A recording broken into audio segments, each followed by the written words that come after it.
भारतीय लष्करानं पाकिस्तानमधील 9 दहशतवाद्यांच्या अड्ड्यांवरती हल्ला करत ते उद्ध्वस्त केले।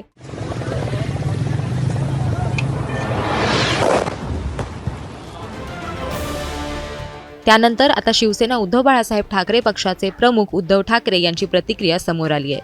भारतीय सैन्यानं पाकड्यांच्या दहशतवादी स्थलांवर केलेला हल्ला अभिमानास्पद आहे। पहलगाममधील 26 माया भगिनींचं कुंकू पुसणाऱ्या दहशतवाद्यांचा खात्मा करून सैन्यानं बदला घेतला।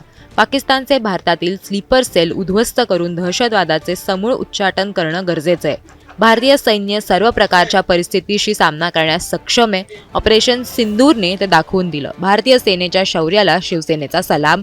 उद्धव ठाकरे शिवसेना प्रमुख असं म्हणत त्यांनी त्यांचा जो संदेश आहे तो माध्यमांपर्यंत पोहोचवला आहे।